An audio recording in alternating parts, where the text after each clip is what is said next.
Assalamu alaikum wa rahmatullahi wa barakatuh. Alhamdulillah wa kafa wa salamun ala ibadi alladhina istafa amma ba'd. Fa'udhu billahi minash shaitanir rajim. Bismillahir rahmanir rahim. إذا جاء نصر الله والفتح ورأيت الناس يدخلون في دين الله أفواجا فسبح بحمد ربك واستغفر إنه كان توابا صدق الله العظيم وصدق رسول النبي الكريم. All praise is due to Allah subhanahu wa ta'ala, that Allah subhanahu wa ta'ala has given us the tawfiq and the ability to come early to His house to listen to the words of Allah and His Rasul sallallahu alayhi wa sallam. Today is such a blessed day for us, a double day of Eid, a double day of celebration. One is that is the day of Eid, and the other is that is the day of Jumu'ah as well. So it's a double celebration for us.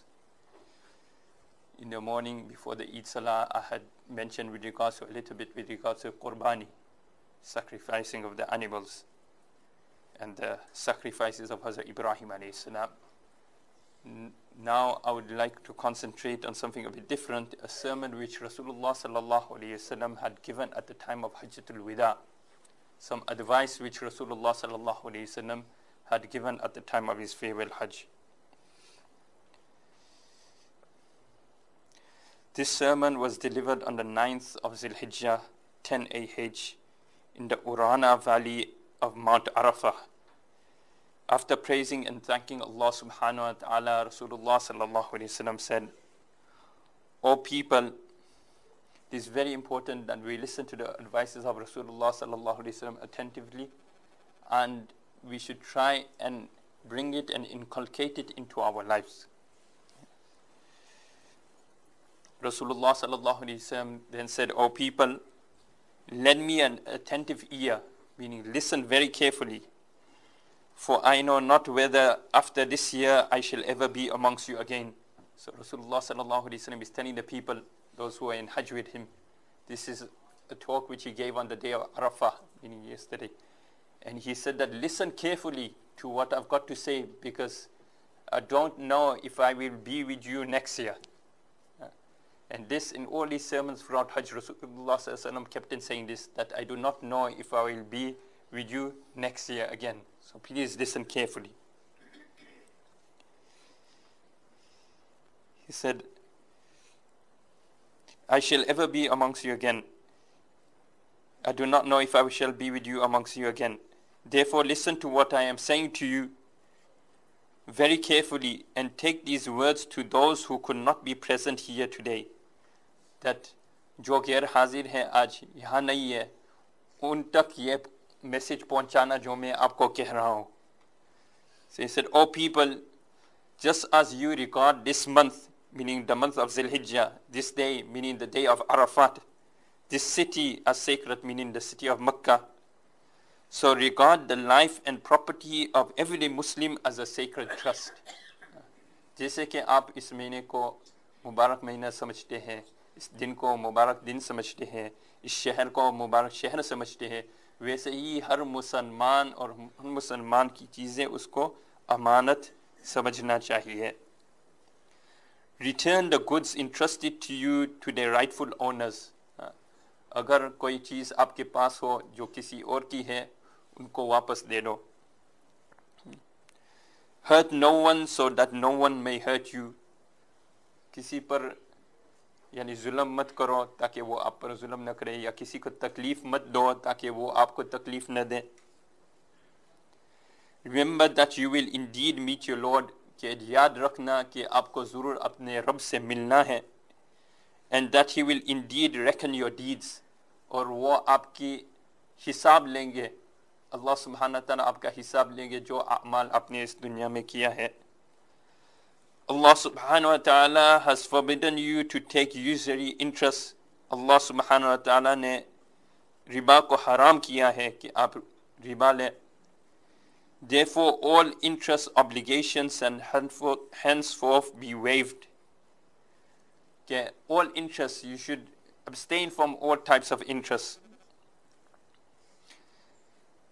Your capital, however, is yours to keep. You will neither inflict nor suffer any iniquity Allah has judged that there shall be no interest, and that all the interest due to Abbas ibn Abdul Muttalib, meaning the Prophet's uncle, shall henceforth be waived.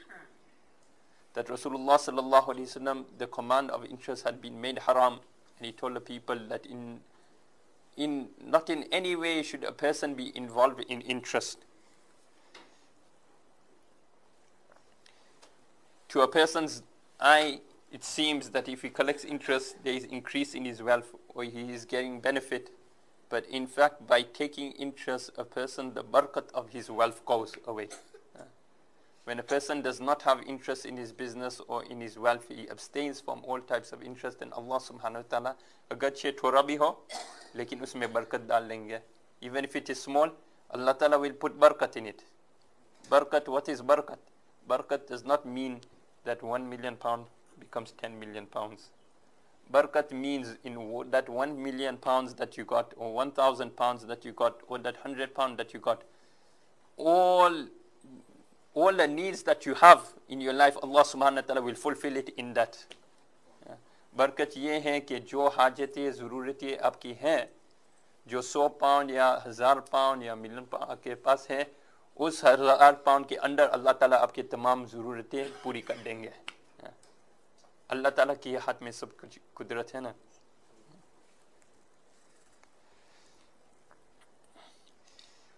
Then Rasulullah sallallahu alaihi wasallam said, beware of shaitan.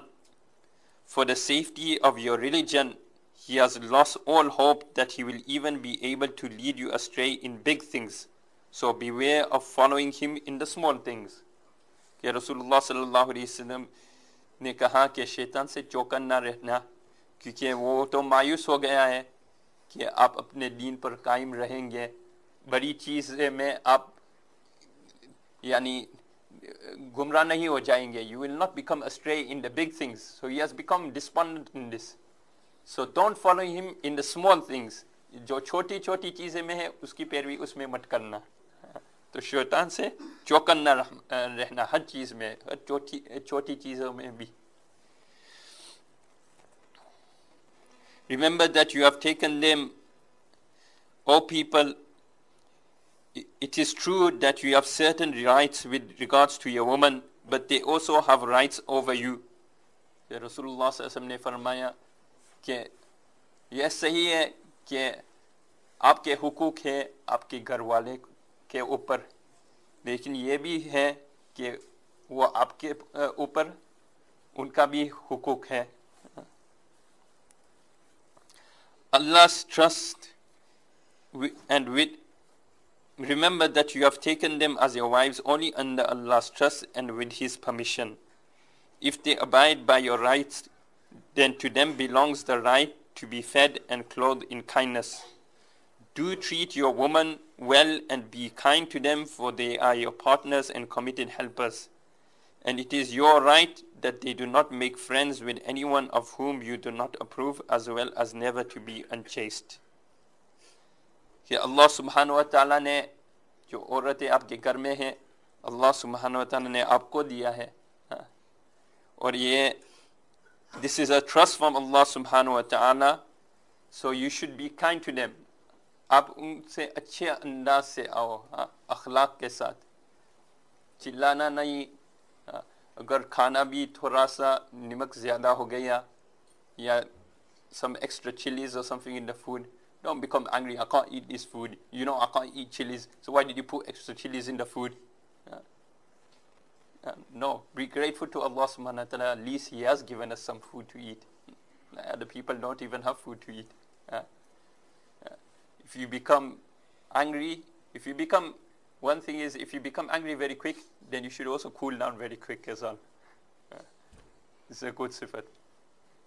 So with your family people, be with them in a good manner. Think they are trusts from Allah subhanahu wa ta'ala unto you. So show them kindness, give them good clothing to wear, give them food to eat. Don't keep them starved. Your wife is sick and she tells you, you know what, I'm not feeling well today. Stomach pains. Can you make some food for me? Hot. Now to go down in the kitchen and on a winter's day from the bedroom, you're going to think, Did you have to tell me now, after I came upstairs and I got into bed, now you're telling me to go and make some food for you hot? Because you've had a long day at work, so you're tired. So no, don't get angry with them. They are also insan. Just think, 365 days throughout the year, all the other days throughout the year, they made food for us. All that mehnat that they make, the biscuits that they make for Eid, they make it with so much effort. But they do it, out of love for their family and that. So all these days, they've been making food for us. And if she's asking me one day when she's not feeling well, 2 days or 3 days, or however many days it is, can I not just go and, whatever I can do, maybe I can't, I'm not a chef, I can't cook 5-star, but I can make some soup for her or something. Just warm it in the kettle, cup of soup or something. It will make her happy. So treat your wives in a good manner. And thereafter, Rasulullah sallallahu alayhi wasallam says, after saying with regards to the women folk of the home, they are trust from you from Allah subhanahu wa ta'ala. It's like that hadith of Rasulullah sallallahu alayhi wasallam. كلكم راع وكلكم مسؤول عن رعيته والأمير راع والرجل راع على أهل بيته والمرأة راعية على بيت زوجها وولده فكلكم راع وكلكم مسؤول عن رعيته. That all of you are like shepherds, and the shepherd, he is in charge of his flock.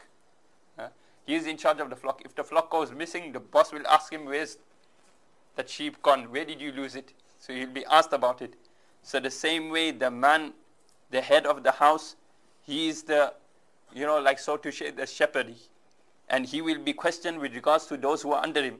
So his wife is under him, his children are under him.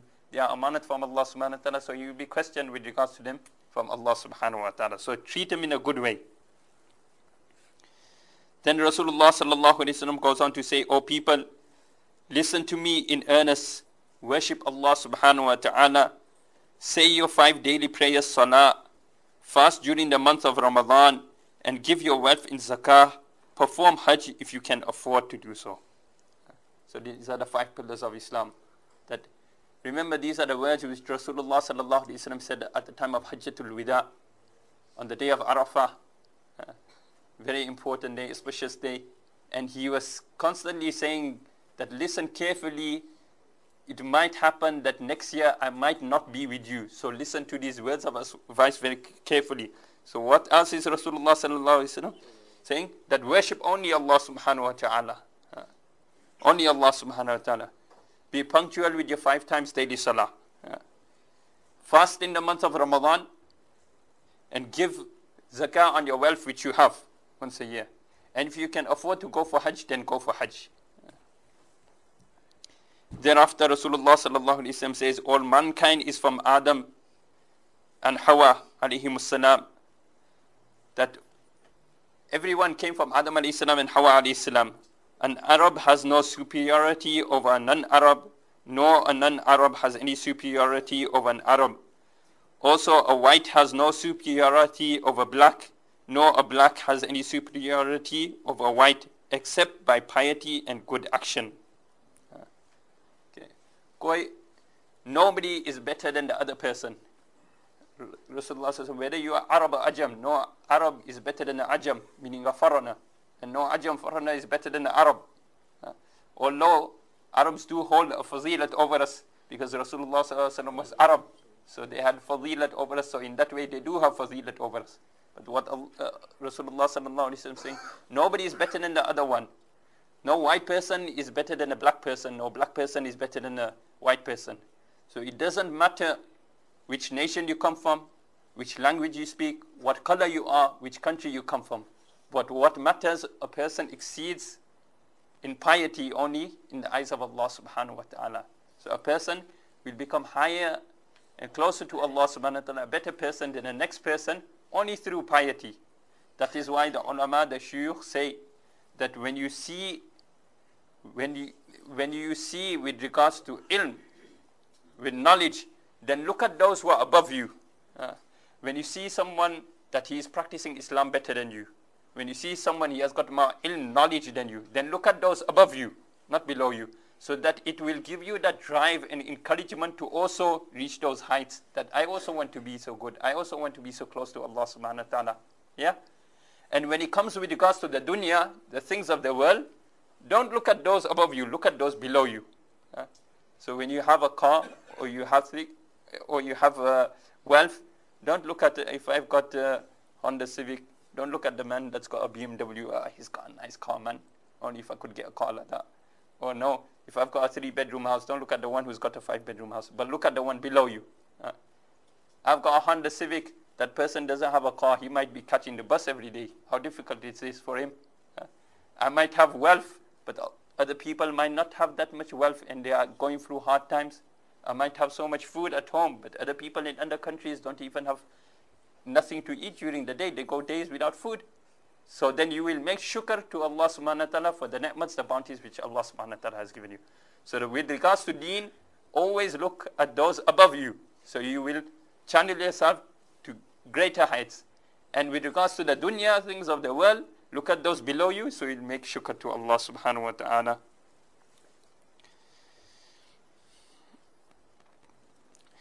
Then Rasulullah sallallahu alaihi wasallam goes on to say, learn that every Muslim is a brother to every Muslim. Al-mu'minu akhul Muslim.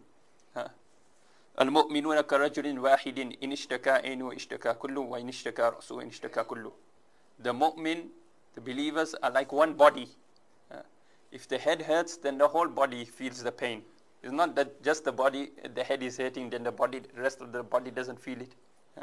If the eye is hurting, the whole body feels the pain. If a person has a cold or flu, his nose is running. It's not that only his nose is running, but his whole body, he feels all sick. So that's what it is. All the Muslims are like one body. If there is pain somewhere, the whole body feels it. So this is how the Muslim Ummah should be. If someone is going through difficulty or someone is going through hard time or anything like this, the whole Muslim Ummah should feel it. And the Muslims constitute one brotherhood. Nothing shall be legitimate to a Muslim which belongs to a fellow Muslim unless it was given freely and willingly to him. Nothing becomes halal for a person of another Muslim brothers unless if he gives it willingly to him. You can't take anything from anyone because it does not belong to you unless if that person is giving you out of his own happiness. That's why they say when you go in khuruj, they teach us few things that you must do. They teach you when you go in the path of Allah, 5 things you must do, 5 things you shouldn't do, 5 things you should spend less time in. From the 5 things you shouldn't do, they say every Muslim should practice is one that ask with the tongue. Don't ask with the tongue. Don't desire with the heart. What other people have, Allah subhanahu wa ta'ala has given them. Make shukr what you have. Make dua, Allah, that person spends his wealth or whatever it is in the path of Allah subhanahu wa ta'ala in the correct channels. And make shukr for whatever you have. So this is a training for oneself. And if it's with regards to deen, then you should desire for everyone. That also, inshallah, my brother can also go for Hajj every year. Or my brother can also, become Baban with 5 times Salah in the masjid. Or my brother can also become like this. He can also make his sons Hafiz and Alim. For deen, you should desire for everyone. Do not therefore do injustice to yourselves. Remember one day you will appear before Allah subhanahu wa ta'ala and answer for your deeds. So beware, do not stray from the path of the righteousness after I am gone. So Rasulullah sallallahu alaihi wasallam is saying that one day you will have to come before Allah subhanahu wa ta'ala and you have to give an account for what you have done in this world, whatever deeds you have done in this world. So do not stray away from the path of Allah subhanahu wa ta'ala. Do not divert from the path of Allah subhanahu wa ta'ala. Stay on the path. And Rasulullah says, and stay on the righteousness path even after I am gone. Rasulullah is giving us even for after his demise. That not only when I am here and I'm in your presence, then you practice upon deen, and when I'm gone, then you turn away from Allah subhanahu wa ta'ala and you turn away from the deen of Allah subhanahu wa ta'ala. It is like saying that when we go into Makkah, we go into Medina, we practice deen there. The month of Ramadan comes, we practice deen there. The day of Jummah comes, we perform Jummah Salah there. The day of Eid comes, we perform Eid Salah there. But then out of that time, when we come back home, we are back to our normal lives. We are not practicing deen. Other Salah come, we are not performing Salah. So at all times, this is what Rasulullah sallallahu alaihi wasallam meant. That at all times, wherever you are, Allah subhanahu wa ta'ala is always there. The same Allah that was at the time before and in the time of Rasulullah sallallahu alaihi wasallam, that same Allah is present today. That same life of Rasulullah sallallahu alaihi wasallam that was present at the time of Sahaba radiallahu anhum, that same lifestyle is present now. We have to implement it now as well. So at all times, wherever you are, a Muslim is not a Muslim just for his Eid Salah, his Eid Day, or his Jumma Salah. A Muslim is not only is Muslim for Ramadan. A Muslim is not only is Muslim for, when he has to go for Hajj, when he goes to Makkah and Medina. A Muslim should be a Muslim throughout his life. A Muslim should be a Muslim throughout his life. That's why you encourage people when you go for Hajj, when you go for Umrah, it should be a life-changing moment. It shouldn't be that we go again and again, but when we come back, our lives are the same. We are getting nowhere. It should be a life-changing moment. So everything we do in deen, it should be making us come closer to Allah subhanahu wa ta'ala, and we should be implementing more of the life of Rasulullah sallallahu alayhi wasallam. Then Rasulullah sallallahu alayhi wasallam goes on to say, O people, no prophet or apostle will come after me, and no new faith will be born. Reason well, therefore, O people, and understand words which I convey to you. I leave behind me two things. So Rasulullah sallallahu alaihi wasallam said, after me there will be no other deen. It will be the same deen. And there will be no prophet that will come after me. So it will be the same tariqah, the same way of the Prophet sallallahu alaihi wasallam that you will have to follow. And he said, I leave behind with you two things. What are those two things? The Quran and my example, the Sunnah. And if you follow these, you will never go astray. So Rasulullah sallallahu alaihi wasallam said, I have left two things with you. One is the Quran, one is my way, the Sunnah. If you will hold fast onto the Quran has all the laws of deen. Everything of deen is in the Quran. And the Sunnah is the tafsir of the Quran. Is the detail of the Quran, the life of Rasulullah sallallahu alaihi wasallam. So Rasulullah sallallahu alaihi wasallam is saying, if you hold fast onto these two things, you will never go astray. No matter where you are, you will never go astray. All those who listen to me shall pass on my words to others, and those to others again. That Rasulullah sallallahu alaihi wasallam has said that those who listen to me, they should pass it to those jo ghair hazir hai, unko pahunchao aur wo dusre ko. So the similar way I thought that I've read these words, so I should pass it on to you, because it is as a change. Everything that has come from Rasulullah sallallahu alaihi wasallam has come as a chain. And may the last ones understand my words better than those who listen to me directly. So he's saying, jo baad mein aane wale hai, wo उम्मीद है कि वो ज़्यादा बेहतर उसको सुनेंगे बनिस्बत वो जो मेरे मुँह से सुन रहे हैं. So imagine Rasulullah sallallahu alaihi wasallam was thinking about his ummah, was thinking about us to come, and the people to come right up till the day of Qiyamah. And then Rasulullah sallallahu alaihi wasallam said at the end, bear witness, O Allah, that I have conveyed your message to your people. So what did Rasulullah sallallahu alaihi wasallam? He lifted up his hand and he said, Allahumma shahad, Allahumma shahad, Allahumma shahad. O Allah, bear witness. O Allah, bear witness. O Allah, bear witness that I have conveyed the message to your ummah. And this wasn't only for the people who were there at the time of Hajjatul Wida. This was because Rasulullah sallallahu alaihi wasallam is rahmatul lil alameen, for each and every person to come right up to the day of Qiyamah. So these are advices from our beloved Rasulullah sallallahu alaihi wasallam. So we have to make this firm niyat that we will implement full deen into our lives, and we will make it imperative upon us that we will spread it to others, inshallah. Just to clarify with regards to Alhamdulillah, we have double Eid today. One is that it is the day of Eid, and the other is that it is the day of Jumu'ah. So it is a Eid, a double Eid for a Muslim. There was a text going around with regards to a hadith of Rasulullah sallallahu alaihi wasallam, that Rasulullah sallallahu alaihi wasallam has said that if Eid falls on a Jummah day, then you do not have to perform Jummah namaz, you can perform Zuhr namaz instead. So this text was going around.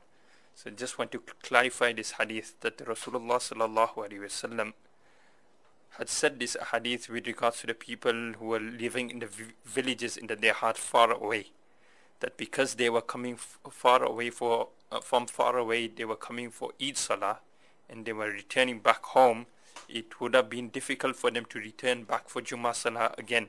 because in the villages there used to be no Jumma Salah. They used to be only, so they used to come into the cities to perform their Jumma Salah. So for this reason, Rasulullah sallallahu alaihi wasallam had said for them that they could stay at home and read the Zuhr Salah.